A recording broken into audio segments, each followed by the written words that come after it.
Everyone welcome to career big study circle. SSC MTS 2024 రిపీటెడ్గా వస్తున్న questions మనం చూసినట్లయితే ఇప్పటికే నేను మనకి ఆర్ట్ అండ్ కల్చర్ గురించి, అదేవిధంగా హిస్టరీ కోసం డిస్కస్ చేస్తాం. ఈరోజు జాగ్రఫీ కోసం డిస్కస్ చేద్దాం. ఇవి మనకి రీసెంట్గా జరిగిన ఎస్ఎస్సి ఫేజ్లో వచ్చిన సెలక్షన్ పోస్ట్లో వచ్చిన క్వశ్చన్స్ అండి. ఫస్ట్ క్వశ్చన్ చూసినట్లయితే dash is mode of communication in it self and also regulates the user of other means of communication. దాన్ని ఏమంటామంటే శాటిలైట్ అంటాం. శాటిలైట్ దేనికోసం వాడతారంటే ఇక్కడ కమ్యూనికేషన్ కోసం వాడతారు, కమ్యూనికేషన్ రెగ్యులేటర్స్ కోసం వాడతారు. అందువల్లే satellite is the mode of communication చెప్తున్నారు. ఓకేనా. Next dash is the study of distribution and movement of water both on and below the earth's surface as well as the impact of human activity on water availability and condition. సింపుల్గా question ఏంటంటే study of water is called hydrology. ఓకేనా. Study of water is called hydrology. ఇక్కడ ఏం అడుగుతున్నారంటే study of water అని ఏమని పిలుస్తారు అని అడుగుతున్నారు, హైడ్రాలజీ. క్వశ్చన్ పెద్దగా ఇచ్చారు కానీ దాని మీనింగ్ ఏంటంటే స్టడీ ఆఫ్ వాటర్ అని ఏమని పిలుస్తారంటే హైడ్రాలజీ. తర్వాత నెక్స్ట్ క్వశ్చన్ చూసినట్లయితే a primitive form of cultivation called a Bewar is a practised in which state. మనకి చూసినట్లయితే బీవార్ అనేది ఏ స్టేట్లో మనకి ఈ క్రాప్ ఉంటుందంటే మధ్యప్రదేశ్లో అండి. కల్టివేషన్ అనేది మధ్యప్రదేశ్, ఎంపీ. ఏంటంటే సింపుల్గా గుర్తుపెట్టుకోండి, బీవార్, బిఈడబ్ల్యూఆర్ బీవార్. ఇది ఇంపార్టెంట్ అండి. ఎగ్జామ్లో చాలాసార్లు రిపీట్ అయింది క్వశ్చన్. చూడండి, ఎస్ఎస్సిలో one of the favourite question అని చెప్పుకోవచ్చు ఈ క్రాప్స్. నెక్స్ట్ ఫోర్త్ క్వశ్చన్ చూసినట్లయితే a western distribution is the extra tropical storm that brings rainfall over the north east India during winter from which ocean does the disturbance of originate. ఇక్కడ చూసినట్లయితే మనకి monsoons ఉంటాయండి. ఎన్ని monsoons ఉన్నాయి మనకి? సింపుల్గా summer monsoon అంటారు, అదేవిధంగా వింటర్ మాన్సూన్ అంటారు. ఓకేనా. ఈ summer monsoon, winter monsoon. Summer monsoon మనకి చూసినట్లయితే మనకి కొన్ని ఖరీఫ్ క్రాప్స్ ఉంటాయి, రబీ క్రాప్స్ ఉంటాయి. మనకి ఖరీఫ్ క్రాప్లో సమయంలో వచ్చేది ఏంటంటే సమ్మర్ మాన్సూన్, అదే రబీ క్రాప్ సమయంలో వచ్చింది ఏంటంటే వింటర్ మాన్సూన్. క్లియరా? తర్వాత అయితే ఇక్కడ ఏమడుగుతున్నాడు అంటే వెస్టర్న్ డిస్టర్బెన్సెస్ గురించి అడుగుతున్నాడు. వెస్టర్న్ డిస్టర్బెన్స్లో చూసినట్లయితే ఇక్కడ మనకి ఏముంటుంది? బే ఆఫ్ బెంగాల్ ఉంటుందండి. ఇటువైపు ఏముంటుంది? అరేబియన్స్ ఉంటుంది. ఇదంతా ఏముంటుంది? ఇండియన్ ఓషన్ ఉంటుందండి. ఓకేనా. మనకి క్వశ్చన్ ఏమడుగుతున్నాడు అంటే వెస్టర్న్ డిస్టర్బెన్స్ అనేవి ఏ ఓషన్లో మనకి ఈ డిస్టర్బెన్సెస్ క్రియేట్ చేస్తుందని అడుగుతున్నారు. కాబట్టి ఏంటంటే మెడిటేరియన్ సీ అండి. ఓకేనా. ఆన్సర్ ఏమవుతుందంటే మెడిటేరియన్ సీ. నెక్స్ట్ క్వశ్చన్ చూసినట్లయితే according to the Indian mineral year book 2018 which state alone accounts for 72% of the magnet deposits in India. 72% magnets అనేవి డిపాజిట్ అయినది స్టేట్ ఇది అడుగుతున్నాడు, కర్ణాటక అండి. ఓకేనా. According to year book 72% magnet. ఓకేనా. Magnetite మనకి ఇది ఎక్కడ నుండి అంటే ఓర్స్ అనే కాన్సెప్ట్ నుండి వస్తుందండి. తర్వాత ఆరో క్వశ్చన్ చూసినట్లయితే according to Koppen climate classification A M is the code for which type of climate అంటే మనకి చూసినట్లయితే ట్రాపికల్ మాన్సూన్ క్లైమేట్. మనకి ఇక్కడ క్లైమేట్ క్లాసిఫికేషన్స్లో రెండు క్లాసిఫికేషన్స్ ఉంటాయి. ఏంటంటే కొప్పన్స్ క్లాసిఫికేషన్ ఉంటుంది, త్రాంత్వైట్ క్లాసిఫికేషన్స్ అని ఉంటాయి. రెండు క్లాసిఫికేషన్స్ ఉంటాయి. కొప్పన్స్ క్లైమేట్ క్లాసిఫికేషన్, నెక్స్ట్ త్రాంత్వైట్ క్లాసిఫికేషన్స్ ఉంటాయి. ఇవన్నీ దేన్ని చెప్తుంది అంటే క్లైమేట్ని డివైడ్ చేస్తుంది. ఇప్పుడు మీకు ఒక డిఫరెన్స్ చెప్తానండి. క్లైమేట్ అంటే ఏంటి, వెదర్ అంటే ఏంటి? ఓకేనా. క్లైమేట్ అంటే మనకి చూడండి, వెదర్ అంటే మనకి డే టు డే చేంజెస్ వచ్చేదే దాన్ని ఏమంటామంటే వెదర్ అంటాం. అదే క్లైమేట్ అంటే యావరేజ్ ఆఫ్ వెదర్ పారామీటర్స్ అండి. ఎన్ని ఇయర్స్? 30 ఇయర్స్ యావరేజ్ వెదర్ పారామీటర్స్ని మనం ఏమంటామంటే క్లైమేట్ అంటాం. ఫర్ ఎగ్జాంపుల్ ఈరోజు మనకి టెంపరేచర్ అనేది 40 డిగ్రీలు ఉంది, రేపు 40 డిగ్రీలు, ఇలా మనకి ఏంటంటే టెంపరేచర్ అనేది వేరీ అవుతుంది. దీన్ని ఏమంటామంటే వెదర్ అని చెప్తామండి. అదే ఏదో ఒక 10 ఇయర్స్ కింద క్లైమేట్ ఎలా ఉంది, ఇప్పుడు క్లైమేట్ ఎలా ఉంది అంటే దాన్ని చెప్పడాన్ని మనం క్లైమేట్ అని చెప్తాం. క్లియరా? డే టు డే ఈవెంట్స్ మనం చెప్పేది వెదర్ అంటాము. అదే యావరేజ్ ఆఫ్ 30 ఇయర్స్ అని చెప్పినప్పుడు దాన్ని ఏమంటామంటే క్లైమేట్ అని చెప్తామండి. క్లియరా? Next question atmospheric temperature does not depend upon atmospheric temperature అనేది దేని మీద డిపెండ్ అవ్వదు అని అడుగుతున్నాడు. Salinity of the ocean. Salinity దేని మీద డిపెండ్ అవ్వదు అంటే salinity of ocean. What is the salinity? Salinity అంటే the amount of salt percentage in water. అంటే సింపుల్గా ఉప్పు సాంద్రత అంటారండి. అంటే సముద్రం ఉప్పు సాంద్రతను మనం ఏమంటామంటే సెలినిటీ ఆఫ్ ఓషన్ అంటారు. ఓకేనా? అయితే హైయెస్ట్ సెలినిటీ ఉన్న సీ ఏంటనేది కామెంట్ సెక్షన్లో కామెంట్ చేయండి. ఇది రిపీటెడ్గా వస్తున్న క్వశ్చన్. హైయెస్ట్ సెలినిటీ ఉన్న ఓషను, అదేవిధంగా లోయెస్ట్ సెలినిటీ ఉన్న ఓషన్ని మీరు కామెంట్ సెక్షన్లో కామెంట్ చేయండి. నెక్స్ట్ క్వశ్చన్, ఎయిత్ క్వశ్చన్ చూడండి. From the given alternatives identify inner planet. మనకి ఇన్నర్ ప్లానెట్స్ క్వశ్చన్ అడుగుతున్నారు. మీకు ఒక ట్రిక్ చెప్తాను చూడండి. మీకు మురళీ విజయ్ తెలుసు కదండి. మురళీ విజయ్ ఇంగ్లీష్ మీడియం స్కూల్లో జాయిన్ అయ్యి ఏంటంటే సన్ అనే అవార్డుని గెలుచుకున్నారండి. ఇది మనకి ప్లానెట్స్ని గుర్తుపెట్టుకునే ట్రిక్ అండి. మీకు సింపుల్గా నేను పెట్టుకునే ట్రిక్ అండి ఇది. మురళీ విజయ్ అంటే మెర్కురీ, ఎం అంటే మెర్కురీ, వి అంటే వేనస్, ఈ అంటే ఎర్త్, ఎం అంటే మార్స్, జే అంటే జూపిటరు, ఎస్ అంటే సాటర్న్, యు అంటే యురేనస్, ఎన్ అంటే నెప్ట్యూన్ అండి. ఇక్కడ మనకి చూసినట్లయితే మొదటి 4 దీన్ని ఏమంటామంటే ఇన్నర్ ప్లానెట్స్ అంటారు. లాస్ట్ 4ని ఏమంటామంటే అవుటర్ ప్లానెట్స్ అంటారు, లేదా జోవియల్ ప్లానెట్స్ అంటారండి. ఓకేనా? ఇక్కడ మాకు చూసినట్లయితే మార్సు జూపిటర్కి మధ్యన ఒక ఆస్ట్రాయిడ్ బెల్ట్ ఉంటుంది. ఏముంటుంది? ఆస్ట్రాయిడ్ బెల్ట్ ఉంటారండి. ఇక్కడ క్వశ్చన్ కూడా అడుగుతున్నాడు, ఏ ప్లానెట్స్ మధ్యన మనకి ఆస్ట్రాయిడ్ బెల్ట్స్ కనిపిస్తాయి అంటే మార్స్ అండ్ జూపిటర్ అండి. ఓకేనా? నెక్స్ట్, ఇక్కడ జూపిటర్కి ఉన్న శాటిలైట్ అతిపెద్ద శాటిలైట్ ఉంటుంది. ఆ శాటిలైట్ నేమ్ అనేది మీకు తెలిస్తే కామెంట్ సెక్షన్లో కామెంట్ చేయండి. ఇక్కడ ఏమడుగుతున్నారు? ఫ్రమ్ ద క్వశ్చన్ ఏమో ఇన్నర్ ప్లానెట్స్ అంటున్నాడు. ఇన్నర్ ప్లానెట్స్ అంటే ఏమేమి చెప్పానండి? మురళీ విజయ్ ఇంగ్లీష్ మీడియం స్కూల్లో జాయిన్ అయ్యి సన్ అన్న అవార్డు గెలుచుకున్నాడు కదా. ఇక్కడ చూడండి, సాటర్న్ కాదు, జూపిటర్ కాదు, యురేనస్ కాదు, ఇంకా ఆన్సర్ ఏముంది? Mercury. That is the answer. Option 3 is the right answer. తర్వాత, geological physiography division of India is supposed to be one of the most stable land blocks ఏంటంటే మనకి పెనిన్సులర్ ప్లాట్యూ. మనకి స్టేబుల్గా ఉన్నది ఏంటంటే మనకి one of the most stable land blocks ఏంటంటే peninsular plateau. చూసినట్లయితే ఇది ఉందండి. మనం ఈ ఏరియాని ఏమంటామంటే బే ఆఫ్ బెంగాల్ అంటాము. ఈ ఏరియాని ఏమంటామంటే అరేబియన్ సమ్ అంటాం. దీన్ని ఇండియన్ ఓషన్ ఉంటుందండి. అయితే ఈ ఏరియాని మనం ఇక్కడ నుండి ఇక్కడ వరకు ఏమంటామంటే దీన్ని ఈస్టర్న్ ఘాట్స్ అంటాము. ఇదంతా ఈస్టర్న్ ఘాట్స్ అంటాము. ఇది ఇక్కడ నుండి ఇదంతాను దాన్ని మనం ఏమంటామంటే వెస్టర్న్ ఘాట్స్ అంటామండి. అంటే ఇక్కడ ఒడిషన్ మొదలు పెట్టుకొని ఇక్కడ తమిళనాడు వరకు ఉండే ఈ రీజన్ ఏమంటామంటే ఈస్టర్న్ అంటాము. అంటే ఇక్కడ మహారాష్ట్ర, ఇక్కడ దీన్ని ఏమంటామంటే సహ్యాద్రి పర్వతాలు అంటారు, సహ్యాద్రి శ్రేణులు అంటాము. నియర్గా తమిళనాడు. ఇవన్నీ ఎక్కడ కలుస్తాయంటే నీలగిరి దగ్గర కలుస్తాయండి. ఓకేనా? ఈ ఏరియాని మనం ఏమంటామంటే పెనిన్సులర్ ప్లాట్యూ అని చెప్తాం. మిడిల్లో ఉన్నది.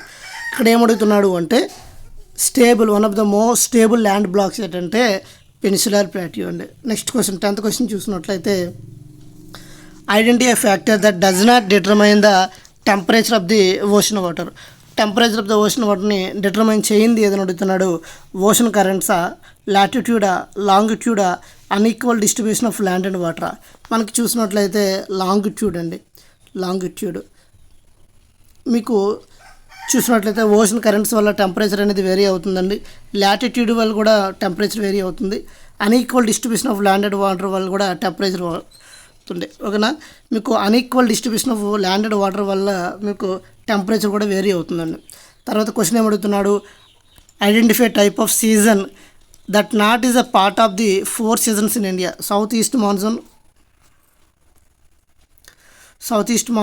సౌత్ వెస్ట్ మాన్సూన్, అదేవిధంగా hot weather season, cold weather season. మనకు చూడండి, సౌత్ ఈస్ట్ మాన్సూన్ అనే సీజన్ అనేది కాదండి. ఇక్కడ ఏమడుగుతున్నాడు? నాట్ అని అడుగుతున్నాడండి. మనకేం చెప్పాను? సమ్మర్ మాన్సూన్, వింటర్ మాన్సూన్ అని చెప్పాను. అలాగే ఆ మాన్సూన్ సీజన్లో ఇక్కడ చూసినట్లయితే మనకి సౌత్ వెస్ట్ మాన్సూన్ అండి. అది ఇక్కడ సౌత్ ఈస్ట్ మాన్సూన్ కాదు, south west monsoon. Hot weather season ఉంటుంది, కోల్డ్ వెదర్ సీజన్. అంటే మనకి హాట్ వేవ్స్, కోల్డ్ వేవ్స్ కూడా వస్తాయండి. ఓకేనా? Next, in 1962 who published the history of the ocean basin which outlined the theory of how tectonic plates could move later call the sea floor spreading గురించి book రాసింది ఎవరు అంటే Hari అమండ్ Hess అండి. ఓకేనా, ఇది రేర్గా వచ్చిన క్వశ్చన్ అండి. హరి అమండ్ హెస్. తర్వాత in which state in the sambar salt lake is located. Very important question, రిపీటెడ్గా వస్తున్న క్వశ్చన్ అండి.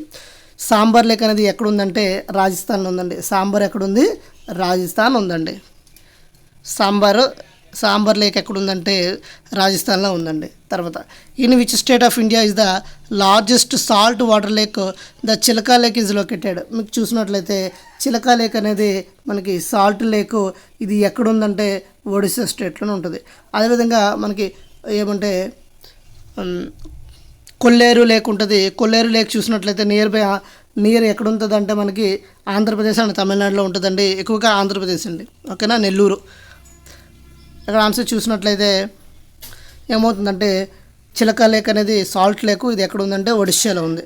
తర్వాత Koderma Gaya Hazaribagh belt is known as the production of which mineral అంటే మనకి మైకా ఎక్కువ మినరల్ ఉంటుంది ఎక్కడంటే కోడెరమ గాయా హజర్బాగ్ అండి. తర్వాత McMahon line is the boundary line between India and dash. మనకి మెక్మోహన్ రేఖ చూసినట్లయితే బౌండరీ లైన్ ఏంటంటే మెక్మోహన్ రేఖ ఇండియాకు ఉండి చైనాకు ఉంటుంది. మీకు ఇక్కడ కొన్ని చెప్పాలండి. ఏంటంటే ఇండియాకి చైనా, ఇది ఇండియా అండి, ఇక్కడ శ్రీలంక ఉంటుంది. ఇండియాకు ఉన్న శ్రీలంకకి మధ్యలో ఇక్కడ ఉన్నది ఏంటంటే పాక్ జలసంధి అండి. ఏంటంటే పాక్ జలసంధి, పాక్ స్ట్రైట్ అంటారు.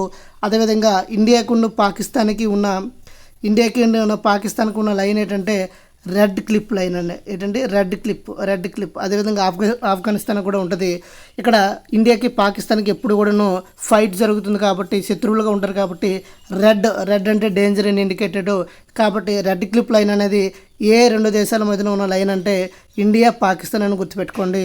మెక్మోహన్ రేఖ ఏ రెండు దేశాల మధ్య అంటే ఇండియా చైను, పాక్ జలసంధి దేనికంటే ఇండియా శ్రీలంక, ఇక్కడ పాంబన్ దీవులు కూడా ఉంటాయండి. ఓకేనా, ఇది.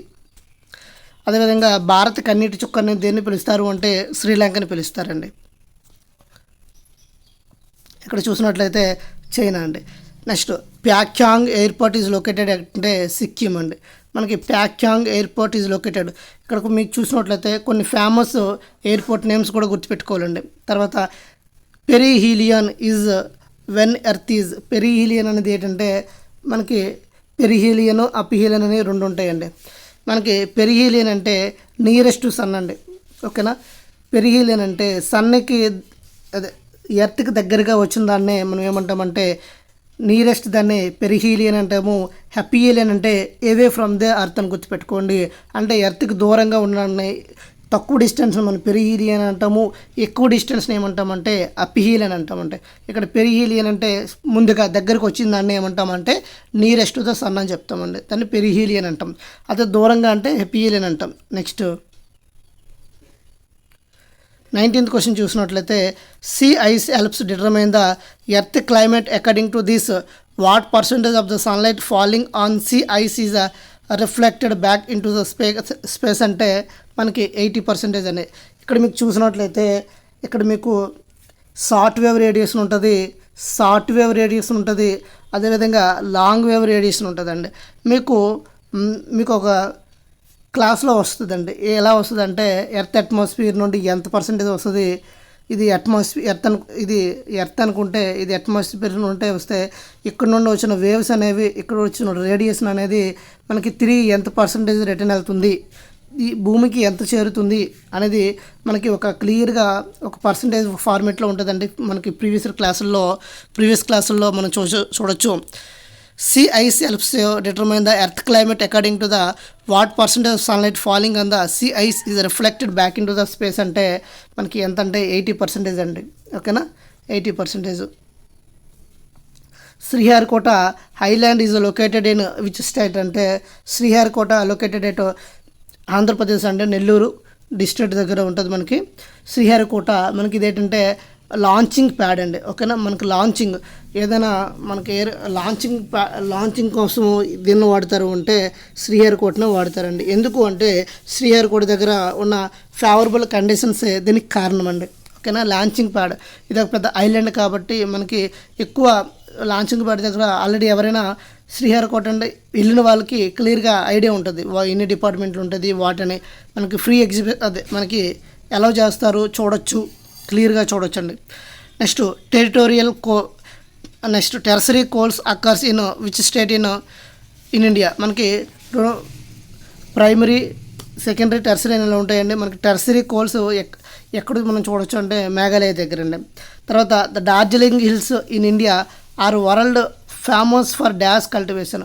మనకి డార్జిలింగ్ దేనికి ఫేమస్ అంటే టీ కల్టివేషన్కి ఫేమస్ అండి.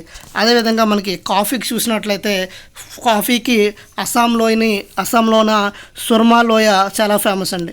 ఇక్కడ ఏమడుగుతున్నాడు అంటే డార్జిలింగ్ దేనికి ఫేమస్ అంటున్నాడు, దేనికి ఫేమస్ అంటే టీకి ఫేమస్ అండి. తర్వాత next the density of population is the crude relations between the human and దేశ్. అంటే మనకి ఇది సెన్సస్లో కూడా వస్తుందండి. Crude relationship between the land and హ్యూమన్ని ఏమంటామంటే డెన్సిటీ ఆఫ్ పాపులేషన్ అని చెప్తారు. ఓకేనా, ల్యాండ్. తర్వాత the Durg Bastar Chandipur iron ore belt lies in dash states అంటే ఇది మనకి ఖనిజాల నుండి క్వశ్చన్ వచ్చిందండి. నెక్స్ట్ దర్గా బస్తార్ చాందీపూర్ ఎక్కడంటే ఛత్తీస్గఢ్ అండి, మహారాష్ట్ర అండి. ఈ పేరు బస్తార్ అనేది చాలా ఫేమస్ అండి.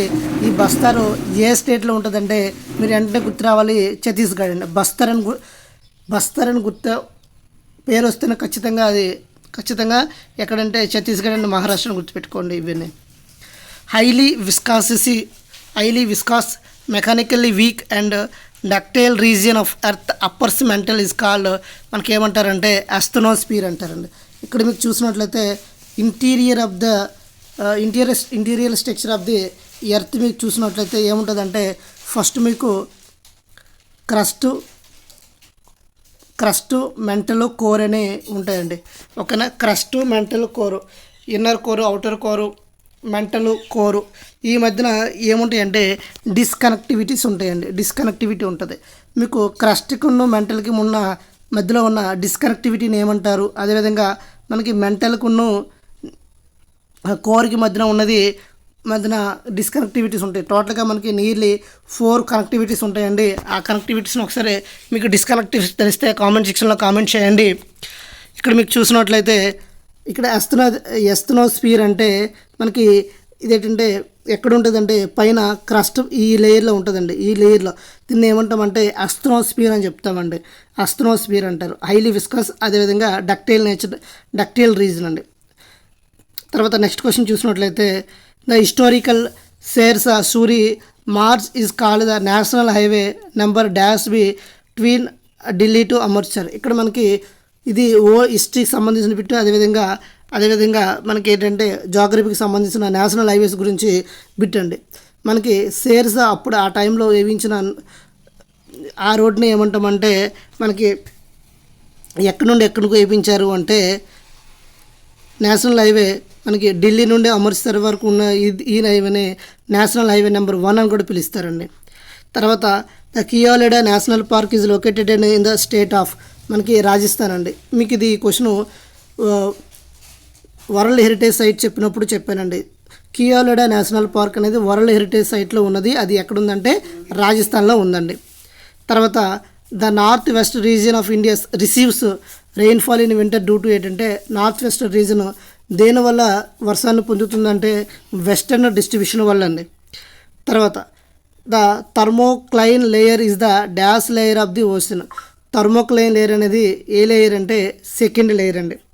ఓకేనా, మనకి the transfer of heat through the horizontal movement of air is called ఏమంటామంటే అడ్వెక్షన్ అంటామండి. అడ్వెక్షన్ very very important.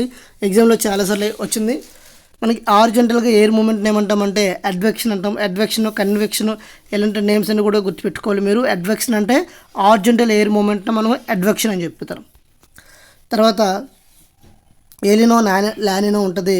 What is the name of the cold phase of the ENSO climate pattern that describe the unusual cooling of the surface waters of the region ఏంటంటే La Nina. మీకు లానినాకును ఎలినోకు difference తెలిస్తే comment సెక్షన్లో comment చేయండి. లానినోని ఏమంటాము, ఎలినోని ఏమంటాం. ఓకేనా, ఇది లానినో వల్ల ఇండియన్ మాన్సూన్కి ఎంతవరకు ఎఫెక్ట్ ఉంది అనేది మీకు తెలిస్తే కామెంట్ సెక్షన్లో కామెంట్ చేయండి. అదేవిధంగా 32 చూసినట్లయితే what is the name of the highest peak of the Indian Garhwal Himalayas located in the Chamoli district of Uttarakhand state with height of 7,816 మీటర్స్ను హైట్ ఉన్న పర్వతం పేరు ఏమని అడుగుతున్నారు. చూసినట్లయితే నందాదేవ. ఇక్కడ మీకు చూసినట్లయితే మనకి టాప్ 10 మౌంటైన్స్ కూడా మీరు చూసుకోవాలి. మనకి మీకు కొన్ని నేమ్స్ చెప్తాను. హిమాలయస్, కాంచన్గంగా, అదేవిధంగా నందాదేవ, అదేవిధంగా మనకి అన్నపూర్ణ, ఇవన్నీ కూడా ఉన్నాయి. ఇవన్నీ కూడా మీరు టాప్ 10 మౌంటైన్ నేమ్స్, అదేవిధంగా అవి ఎక్కడున్నాయి, వాటి యొక్క హైట్స్ కూడా మీద ఫోకస్ చేయాలి. 33 క్వశ్చన్ చూసినట్లయితే what is the name of the process of gases being out powered from the interior of the solid earth ఏమంటామంటే తెసాంగ్ అంటారండి. Which city is called the silicon valley of the Indian due to prominence in the IT industries. IT industry ఎక్కడంటే ఎక్కువ ఉంటుంది, బెంగళూరులో ఉంటుంది. అందువల్లనే బెంగళూరుని ఏమని పిలుస్తారండి, సిలికాన్ వ్యాలీ ఆఫ్ ఇండియా అని పిలుస్తారు. సిలికాన్ వ్యాలీ ఆఫ్ ఇండియాని దేన్ని పిలుస్తారంటే బెంగళూరుని పిలుస్తారండి. Next which crops are benefited from temperate cyclones arising from the Mediterranean sea that causes rainfall in Punjab. మనకి పంజాబ్లో రెయిన్ఫాల్ మెడిటేరియన్ సీ వల్ల వచ్చే పంజాబ్లో రెయిన్ఫాల్ని ఏమంటామంటే ఏ టైంలో వస్తుందంటే రబీ క్రాప్స్ అంటారు. ఈ మెడిటేరియన్ సీ వల్ల వచ్చే వర్షం అనేది ఏ క్రాప్స్ మనకు ఉపయోగపడుతుంది అంటే రబీ క్రాప్స్ అంటే, ఓకేనా, రబీ క్రాప్స్ ఆ సీజన్లో.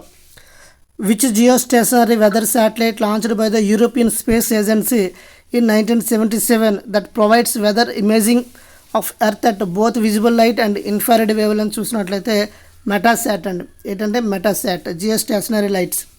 Next which group of oil fields is located Assam. Very very important. అస్సాంకి సంబంధించిన 2 ఉన్నాయండి. అది దిబోగి, నెక్స్ట్ నెహర్ కటియా. ఇవి వెరీ ఇంపార్టెంట్ అండి. అస్సాంలో ఉన్న 2 ఆయిల్ ఫీల్డ్స్ దిగ్బాయి, అదేవిధంగా నహర్ కటియా. ఈ 2 ఎగ్జామ్లో చాలాసార్లు రిపీటెడ్గా వచ్చింది. నెక్స్ట్ 38 క్వశ్చన్ చూసినట్లయితే which is the deepest point of the earth's ocean with a depth of 11,022 metres. చూసినట్లయితే మనకి డెప్త్ ఏదంటే పసిఫిక్ ఓషన్లో ఉన్న డెప్త్ అది ఏంటనేది అంటే మెరైన్ ట్రెంచ్ అండి.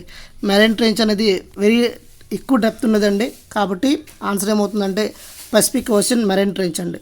Which of the following are major coal fields in India. Major coal fields in India చూసినట్లయితే ఇక్కడ మనకి జరియా, రాణిగంజ్ అండి. తర్వాత which of the following is a not a part of the ocean floor. మనకి చూసినట్లయితే కాంటినెంటల్ సెల్ఫ్ ఉంటుంది. మనకి ఇది ఇలా చూసినట్లయితే ఇలా వచ్చి ఇలా ఉంటుందండి.